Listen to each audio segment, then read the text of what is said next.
Olá, sejam muito bem-vindos ao canal Bíblia com Francisca. Eu sou Francisca Grenza e você está no canal Bíblia com Francisca.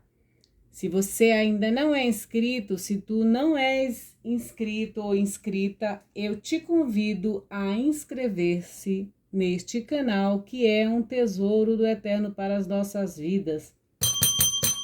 Acionar o sininho das notificações para que tu possas ficar mais informado a respeito das narrativas bíblicas, né? Eu estou lendo no momento para vocês o livro do Apocalipse. Nós já lemos a carta aos Efésios, né? Lembram? As 7 igrejas, nós estamos lendo a Apocalipse, as 7 igrejas do Apocalipse. Lembram? Já lemos sobre Éfeso, né? Já lemos a carta a Éfeso, a cidade de Éfeso. Vocês lembram? Éfeso é o quê? Foi chamado para quê? A voltar ao primeiro amor, que é o amor a Deus, né? Vocês lembram que o primeiro dito de Deus, primeiro contrato que nós temos com Deus é: amarás o Senhor teu Deus de todo o teu coração, de toda a tua força. Ou seja, sem sincretismos, né? Sem fazer um Deus de ouro, de prata, de barro, de gesso, ou até mesmo o Deus dinheiro, né? Ou lucro, né? Então, nós somos chamados a voltarmos ao primeiro amor, que é o amor ao Criador, tá? Eu vou falar também a respeito de alguns conceitos, por exemplo, que a gente já falou aqui, né? No livro de Apocalipse, vocês sabem que tem muitas simbologias, muitos símbolos, enfim, é uma linguagem bem diferenciada. Isso não significa que ela não exista nas Sagradas Escrituras. Já tem Daniel, tem Ezequiel, todos esses, né? E alguns, e até no profetismo também, como por exemplo Isaías. Essa linguagem apocalíptica vocês vão ver sempre em alguns livros da tradição bíblica, tá? Nas narrativas bíblicas. Então, olha só, tem algumas coisas aqui que eu quero mostrar para vocês. O dia do Senhor. Lembram que se você for assistir o vídeo anterior, você vai se deparar com sobre o dia do Senhor. Claro que numa visão, digamos assim, cristã, vai dizer que é o dia de domingo, que é o dia que Jesus ressuscitou, aquela coisa, o primeiro dia. Só que o dia do Senhor na Sagrada Escritura é o sábado. O dia do Senhor. Quem é o Senhor? É o Criador, tá?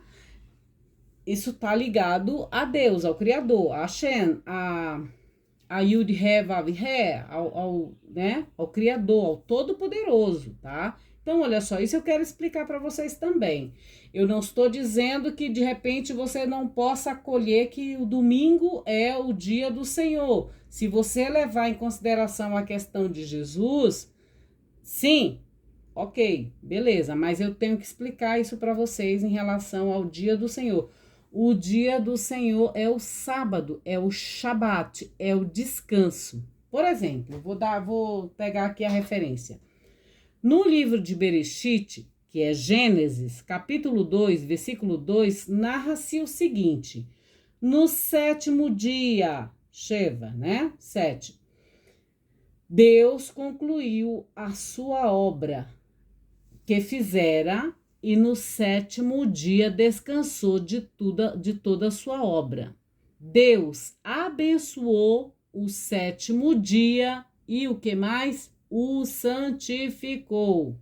De fato, nele, Elohim, é como está lá, né? Deus descansou de fazer toda a sua obra que criara. Ou seja, o sábado, de acordo com as narrativas bíblicas de Bereshit, lá no Antigo Testamento, né? Gênesis, possivelmente está aí na sua Bíblia Gênesis. capítulo 2, versículo 2, como eu falei aqui, Elohim descansou de fazer a sua obra, ou seja, ele descansou, ele foi desfrutar da sua obra, porque ele trabalhou 6 dias, isso também eu vou falar a respeito do número 6. Então, o número 7 aqui, o 7º dia, que é o dia do descanso, tá?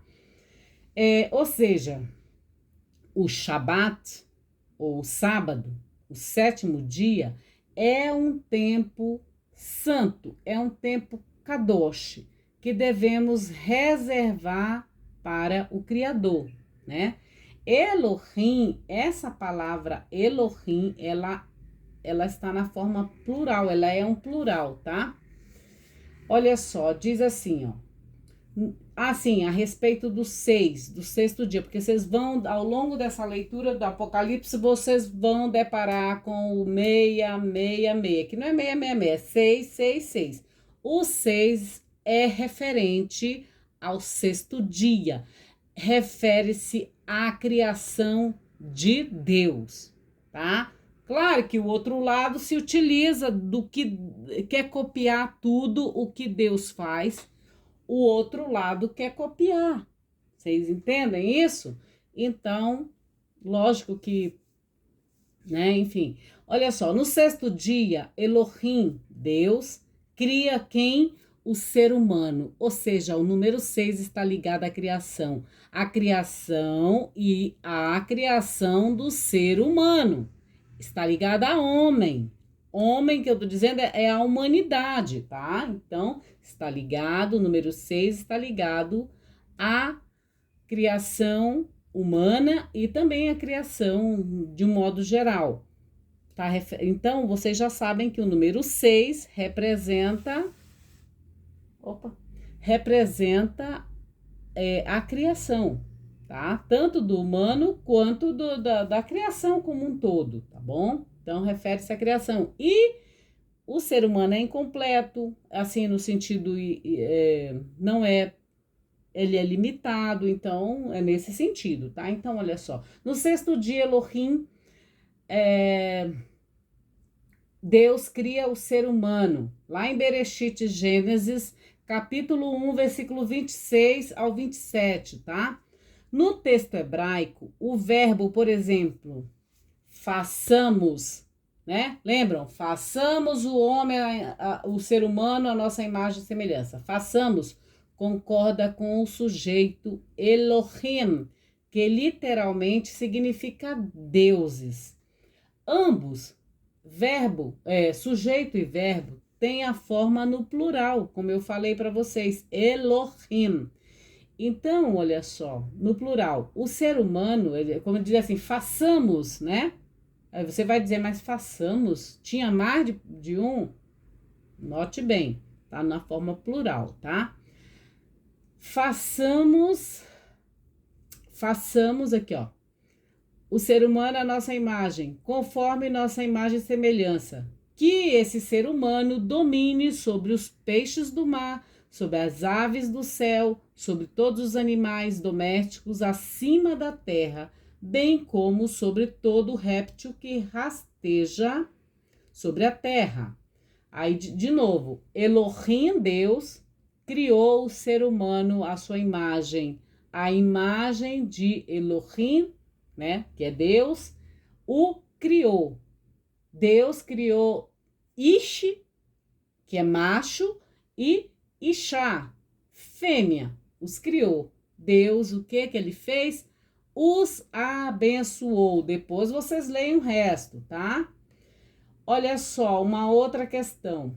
O número 6, de novo, vou falar para vocês, que vocês vão ouvir no livro do Apocalipse. Refere-se à criação, tá? A criação de Elohim, a criação de Deus, nesses primeiros 6 dias. E aí, o que Deus diz? Deus viu que tudo que fizera, e eis que tudo era o quê? Muito bom. Tá? No 6º dia, Deus fala essa frase. Deus faz a sua criação, cria o homem e a mulher, quer dizer, cria o ser humano, casal humano, e diz: ele olha toda a sua criação e diz que era muito bom. Houve uma tarde e uma manhã, ou seja, sexto dia, tá bom? Então, tendo explicado isso, essa questão do 6 e do número 7, que representa o Shabat e tudo mais, então agora a gente vai dar início a carta a Esmirna, capítulo 2 de Apocalipse. Esmirna, em turco, significa Izmir, em grego, Esmirne. Bom, também é conhecida em outras línguas como Smirna e Esmirne. É uma cidade no sudoeste da Turquia, situada na região do Egeu. O que é Egeu, Francisco? É o mar Egeu, tá? É capital da área metropolitana e província homônima, né? Na Turquia. E ela é a terceira maior cidade da Turquia, né? A seguida de Istambul e Ankara, né? Izmir, que é Esmirna, deixa eu ver o que mais que eu posso falar. De acordo com estudos etimológicos, a palavra Esmirne em grego significa uma especiaria ou uma resina, que se traduz como mirra. Vocês sabem que eu tenho um estudo sobre nardo, mirra e aloés, né? Então, o que acontece em Esmirna? Em Esmirna, essa carta, o que ela faz? Ela nos exorta a sermos fiéis. Fiéis a quem? Fiéis a Deus. Fiéis a boa nova do Cristo, do enviado, do ungido de Deus, né? Na primeira carta, que foi a Éfeso, era o quê? Era uma exortação, um chamamento para que voltemos ao primeiro amor. Eu já li para vocês o que significa amar, voltar ao primeiro amor. Voltar ao primeiro amor é voltar ao Criador, voltar ao amor do Criador, de Deus, né? Por isso, lá em Deuteronômio tem o primeiro dito de Deus: amarás o Senhor teu Deus de todo o teu coração, de toda a tua alma, de toda a tua força, né? Então, esse chamamento para você voltar, nós voltarmos, que a igreja de Éfeso volte ao primeiro amor, que é a Deus. Esmirna ela já é exortada para ser fiel, tá? Fiel. Então, e Esmirna, como eu já falei, significa mirra, uma resina que produz um aroma agradável, tá? E a mirra, ela é usada para perfumar as roupas dos sacerdotes, dos reis e dos profetas, tá? Deixa eu ver. Era uma cidade também importante, uma cidade portuária, a pouco menos de 60 quilômetros ao norte de Éfeso. Era também um centro de culto ao imperador, tá? Então, algumas coisas aí de Esmirna vocês já estão sabendo. Agora vamos lá. O que diz a carta à igreja de Esmirna? Ao anjo da igreja de Esmirna, escreve assim, abre aspas, diz o primeiro e o último. Quando ele se refere ao primeiro e o último, ele está sempre lembrando do quê?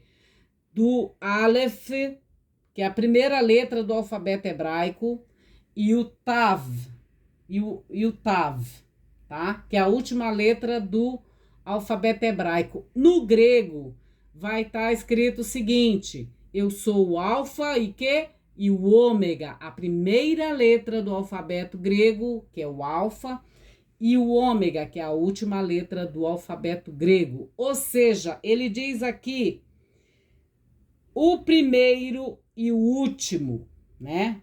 O princípio e o fim, se você queira traduzir assim, tá bom? O que estava morto e reviveu. E agora vem, né? Agora conheço, agora vem aqui o que ele fala. Conheço tua tribulação tua pobreza. No entanto, és rico, e as blasfêmias dos que dizem ser judeus e não o são. Antes eles são sinagoga de Satanás. Satanás, vocês sabem que é Rassatã, que é o acusador, né?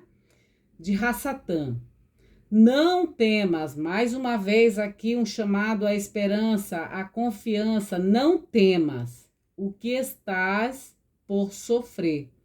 Eis que o diabo vocês sabem que significa divisor, está para lançar alguns de vós na prisão, para que sejais provados. Assim tereis uma provação de 10 dias. Sê fiel até a morte, e te darei a coroa da Zoé, a coroa da Rain, né? A coroa da vida. Quem tem ouvidos, ouça o que o Espírito diz às igrejas.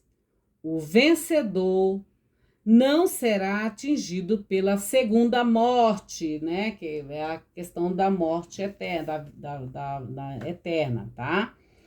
Olha só, vamos lá. Esmirna, vou repetir aqui para vocês. Esmirna era uma importante cidade portuária a pouco menos de 60 quilômetros ao norte de Éfeso. Era também um centro do culto ao imperador. A pobreza que é falada aqui, gente, tá? Deve ser entendida literalmente como descrição da condição socioeconômica, tá bom? A sinagoga de Satanás, conforme o versículo 9, é a designação obscura. É designação obscura. Pode ser atribuída ao fato de que alguns membros de sinagogas de Esmirna, na Ásia Menor, havia comunidades judaicas antigas e importantes que se opõem às comunidades cristãs. Deve-se, no entanto, ver essa referência como uma rivalidade local e não como um sinal de conflito generalizado entre judeus e cristãos. Afinal, o próprio Apocalipse respira linguagem e espiritualidade judaica a cada versículo. Isso vocês têm que entender, tá?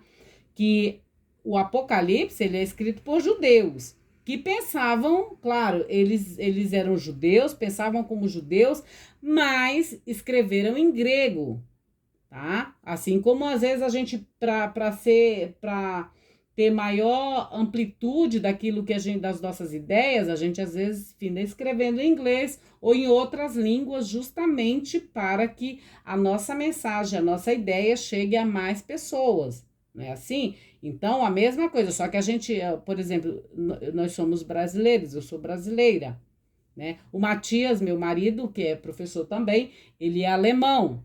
Para ele se fazer entender, para ele ter as ideias dele entendidas na América Latina, pelo menos aqui no Brasil, ele escreve em português, né? Quando ele quer um público mais amplo, ele escreve em inglês, né? Ou para a comunidade científica, ele escreve em alemão.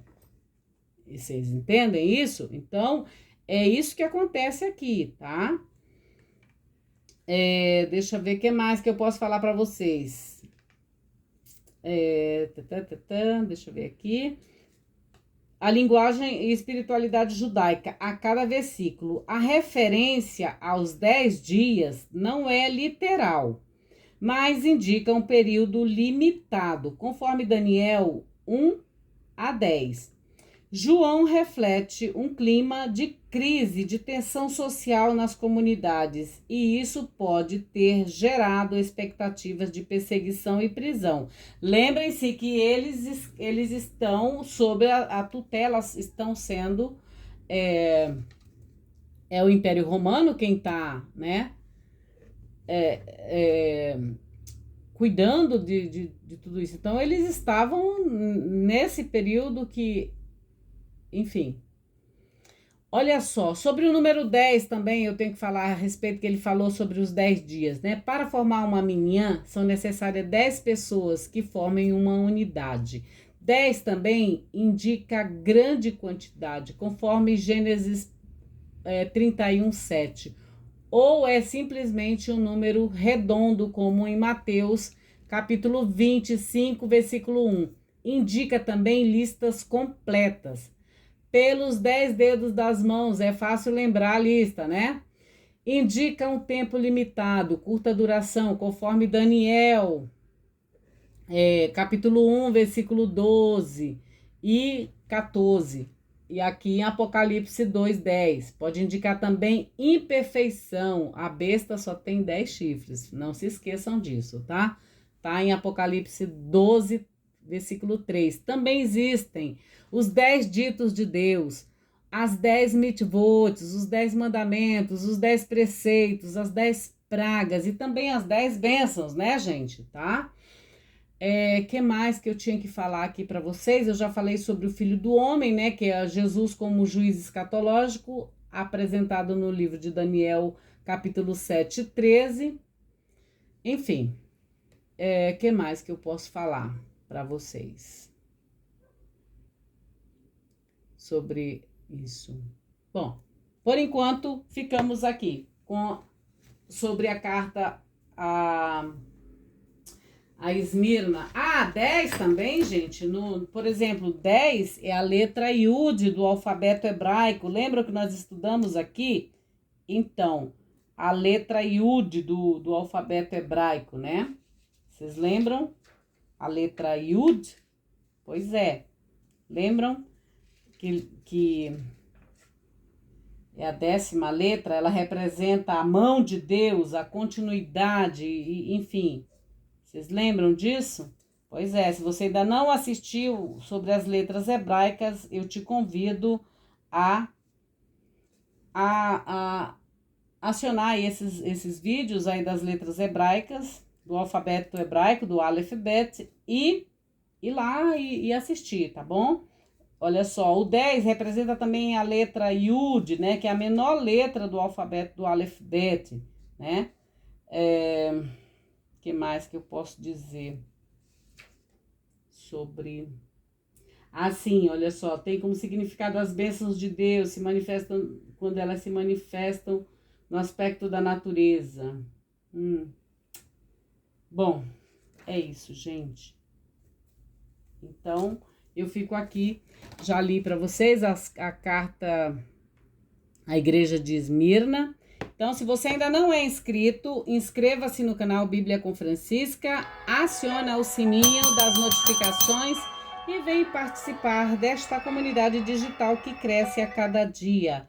Fiquem com Deus, em Deus, para Deus, fiquem na bênção de Deus e celebrem aquilo que realmente importa, que é a vida de vocês. E não esqueçam, a carta a Éfeso, ela nos chama a voltarmos ao primeiro amor, ao amor do Criador, ao amor de Deus. A segunda carta, que é para Esmirna, né? Veja aí em qual situação você se encontra. Ela exorta a continuarmos na nossa fé, a termos fé. Fé significa confiança, né? Confiança em Deus, a sermos fiéis a Deus, a sermos íntegro no caminho de Deus, nas coisas de Deus, né? Então é isso, tá bom, queridos? Beijo para todos vocês. Tchau, tchau.